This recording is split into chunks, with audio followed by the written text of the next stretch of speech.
Hey everyone, my name is Steven from Kurvy Woodworking, and in this video, I'll show you how I made this liquor cabinet.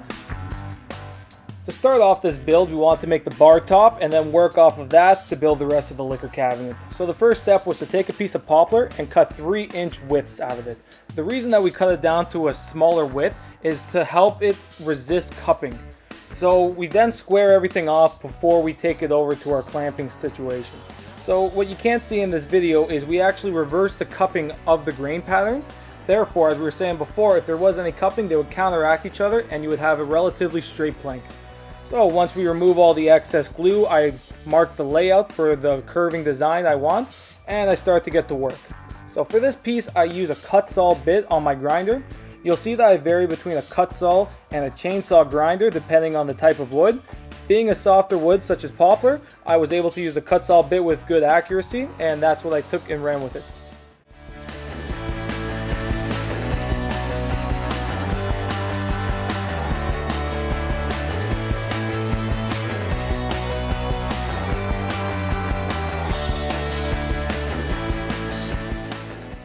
The cut saw bit has pretty fine teeth, but you can still see the roughness it has in the grain. The next step is going to be the painstaking step that takes around 80% of every single project, which is to sand and smooth it over. Now to start this, I'm going to use a palm sander at around 60 grit, and I'm going to work my way up to 220 grit. You can see I'm switching between using a palm sander and sanding by hand. You want to sand by hand so you can kind of feel the grain movements and you can find any imperfections while you're doing the cuts. After that, I just take it over to the table saw and I cut away the excess pieces over here. So you intentionally make a piece larger so you can choose the best parts that you would like. To give it the walnut look along with the rest of the liquor cabinet, I use an Old Master stain on there to get that dark walnut appearance. Now poplar is a soft wood, but it does have nice grains on there which really do come out when you put the dark walnut stain on there. To make the forms, I start off by using a white piece of melamine for a guaranteed smooth surface, and I put a piece of tape over top of everything that will be in contact with the epoxy. That just acts as a bond breaker, so when I finally take the piece out of the forms, I'll be able to remove it easily. Now before using the epoxy, I would recommend putting a bead of silicone around the entire form, and if you have time, go for a second layer. A small little hole in that formwork will have a big cost implication. You can see the epoxy Flowcast brand that I use is a 2-to-1 epoxy, and it flows like water. Something very important is make sure that you pour this product very slowly. If there is any discrepancies or you find any leaks, you want to be able to minimize how much you lose. This is a very expensive product, and if used improperly, it can be difficult to use.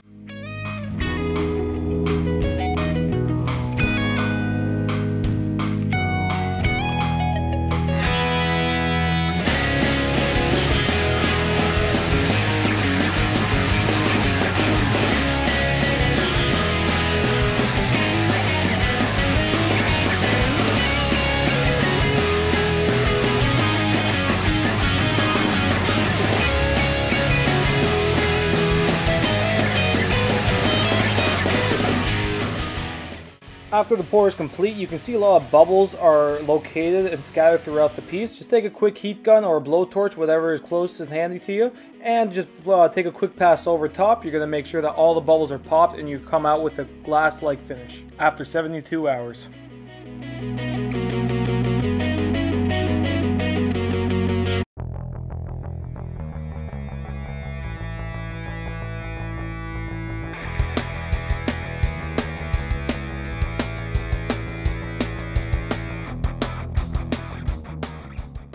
Now, like any epoxy or concrete mixed design, you're going to notice that if you have a varying depth, the material will actually shrink while it hardens. So something I realized after the piece was done was I had a little bit of waves in between the ridges.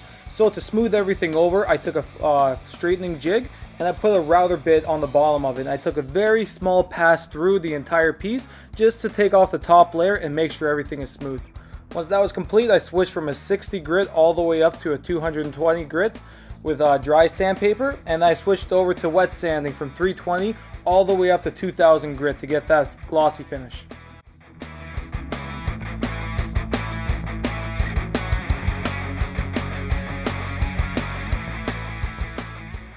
Once I got the surface where I want it to be, I had to clean up the edges. Now I had a little mishap where I went a little bit too deep and I had to take out the section of wood that removed the stain I applied and was just bare poplar colored wood.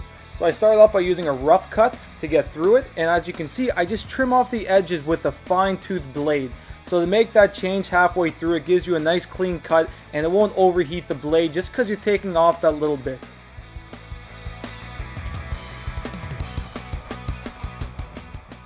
Now that the top is complete, I could start to worry on the frame of the liquor cabinet. So I want to make everything out of steel to give it that rustic industrial kind of look. So to do that, just started off by making a couple of squares, welding them together, make sure everything's square, and keep on working my way forward. To make this piece portable, just because I am moving quite a bit for work and whatnot, I want to put some cast iron wheels on there. So to finish that, we drill through the steel, and then we use a self-threading bit that allows us to bolt those wheels onto the frame. Once the body of the liquor cabinet was complete, we started to work on the backsplash with the metal grating that you saw in the beginning. Now this will also hold the shelf that will be the display for all of the liquor bottles that we have.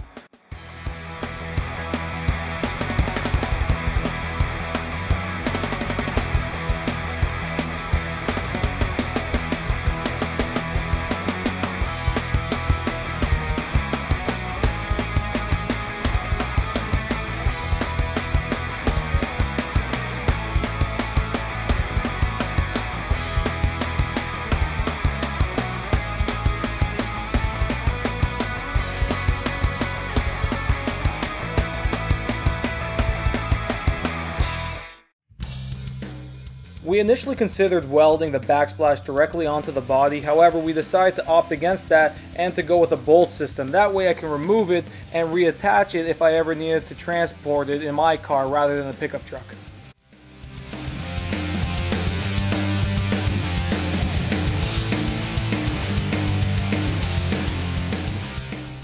The black primer, and then for the finish we decided to go with an oil rub bronze paint finish. At the beginning of the video that we had a cutaway piece from the main carving and we were just going to throw this out. However, looking at the dimensions, this would have actually made a very nice display rack for the liquor bottles that we had.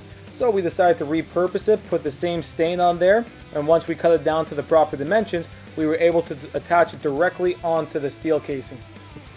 Once the shelf was installed, we had to make a protective guardrail on top to make sure the liquor bottles don't fall over. So for that we had a leftover piece of steel. Once we drilled a couple holes, we were able to slide it right into place. After the structure and the carving were complete, we had to start making the side panels to fill in the voids left for the steel casing. So for that we used a piece of 3/4 particle board with a walnut finish. To make the grains pop in the walnut finish before I installed it, I applied the osmo oil wax. So this is a very simple system. You apply it once, you leave it for approximately 10 to 15 minutes to allow the wax to penetrate into the grain, and then you take a cloth and you wipe it down. Just buff it as much as you can. So I put 2 coats in total of this before I came to this result.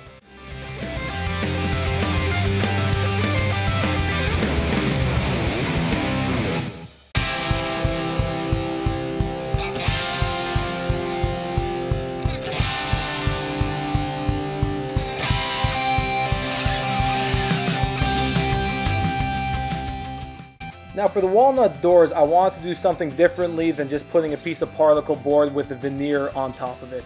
So in order to do that, I want to give it a hardwood look. The problem is, if you're dealing with the hardwood any less than I would say approximately 2 inches, you have a real worry for this wood to warp on you as it accepts moisture. So in order to mitigate that, I got a solid piece of walnut and I cut them all to be the same dimensions, which is thin strips approximately 1/4 inch in thickness. So once I had all the strips cut out, I decided to put it on a plywood front. Now that acts as my support for the rest of the walnut to make sure that there is no warping that would occur. This plywood is very stable as the grains in there actually cross brace. They go from left to right and from front to back. So I use this as my backing piece, and I would actually attach the walnut strips on top of here to give it that solid look without fear of any warpage occurring.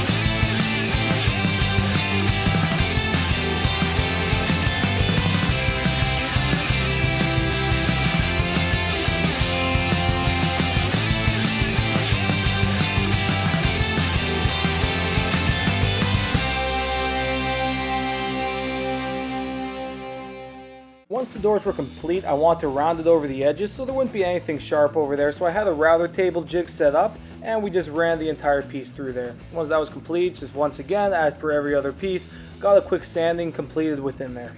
Unlike the epoxy, where you went up to 2000 grit, for wood you only want to go up to 220 grit to allow those pores to remain open, and that'll allow the wax to penetrate easier. Once the doors were ready, before I put the finish on there, I installed the piano key hinge. So I used this just for the structural support because the steel would slightly warp as you're welding due to the heat. You want to make sure that you have some flexibility in your hinges as well, and the piano key worked out perfectly for me because there was some give in there. So before I did the installation, after the piano key hinge was installed, I placed the Osmo oil finish, and you can see how it makes the hardwood grain pop.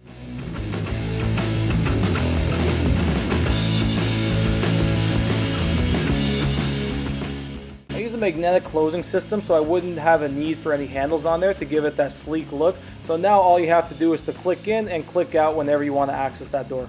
Once the exterior of the liquor cabinet was built, I started to look towards the interior. So for that I started off by making the center gable, and that's going to separate the interior into two compartments for me. So for that I used a piece of particle board along with the cut off solid walnut pieces I had, just for a clean finish in the front.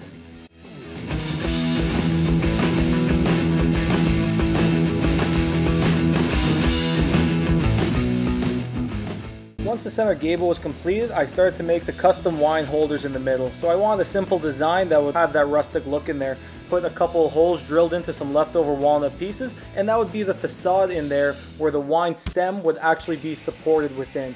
I used a sander in there to widen up the hole on the back end so it could fit the larger end on there with ease.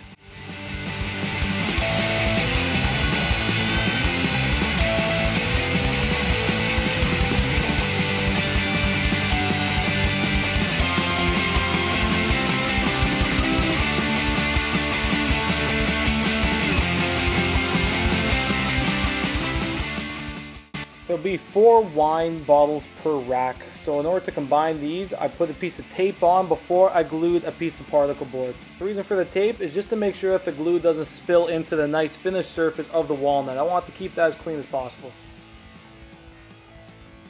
Similar to installing shelves in your home, you want to use spacer pieces of wood to make sure that you have a proper spacing between the back and the front. After I got the bottom layer down, I was able to set that distance. I used another piece to set the top gable, so now I knew the gable was perfectly plumb.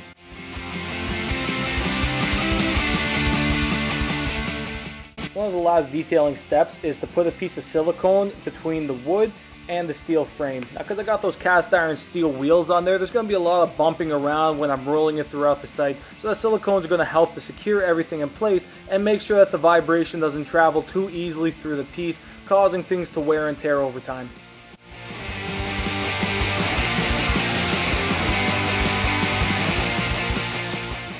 That was supposed to be near the end of the project once we installed the shelf, but in typical Kurvy woodworking fashion, we decided we were missing something. So we wanted to make our own custom wine racks.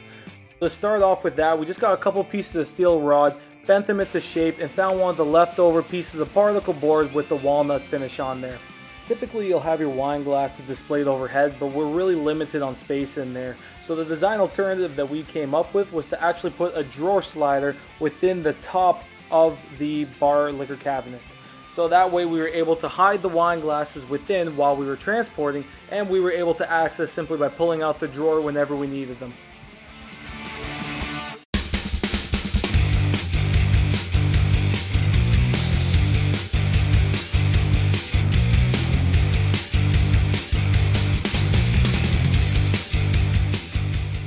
We got a Kurvy Woodworking logo engraved into one of the leftover pieces of walnut. This is just a laser engraving that we made off of a PDF we designed earlier on.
Thank you for watching our DIY liquor cabinet build. This project cost around $1,000 in material, took another 80 hours worth of time to build it. So if you enjoyed it, please hit that subscribe and the alert button to keep up to date on our upcoming projects. Now, our next project that we're in the midst of making is a Rockola jukebox from the 50s, 60s era.